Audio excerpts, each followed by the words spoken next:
சாமி, எங்கே எல்லாரும் மஞ்சளோட அணிஞ்சிக்கிட்டு மாலையை போட்டுக்கிட்டு நடைப்பயணமாக எந்த கோயிலுக்கு போயிட்டு இருக்கீங்க? உங்களுக்கு விஷயமே தெரியாதா? நம்ம வேடந்தாங்களுக்கு பக்கத்தில் இருக்கிற சித்தாத்தூருங்கிற கிராமத்தில் கோயில் கொண்டிருக்கும் வாராகி அம்மனை தரிசிக்கத்தான் நாங்கள் பாதநடையாக போயிட்டுருக்கோம். இப்படி என்ன விசேஷம் அந்த கோயிலில்? அப்படி கேளுங்க.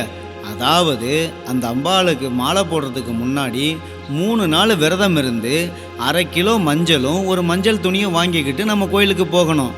அங்கே அந்த மஞ்சளில் வாராகி அம்மனை இறக்கி நம்மக்கிட்ட தருவாங்க.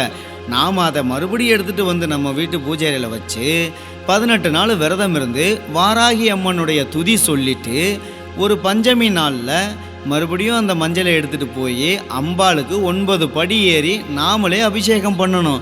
அந்த மாதிரி பண்ணோம்னா நம்ம வாழ்க்கையில் உள்ள கஷ்டமெல்லாம் தீர்ந்து நமக்கு எல்லா நன்மையையும் வாராகி அம்மன் தருவா. அப்படின்னா அந்த அம்மனை பற்றி எனக்கு முழு விபரத்தையும் சொல்கிறீங்களா? கண்டிப்பாக. அந்த அம்மனுக்கு 9 படி ஏறி தான் நம்ம மேலே போகணும் அம்பாளை பார்க்குறதுக்கு. அப்படிப்பட்ட அந்த அம்பாளுடைய 9 படியோடைய அற்புதத்தையும் அம்பாளுடைய மகிமையையும் நான் பாட்டாவே சொல்கிறேன், கேளுங்க.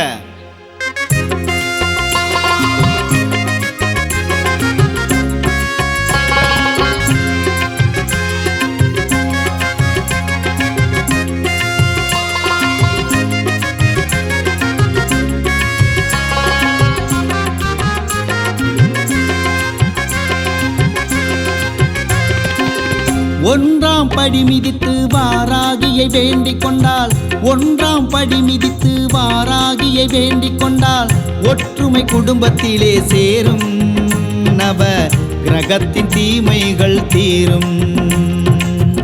ஒற்றுமை குடும்பத்திலே சேரும், நவ கிரக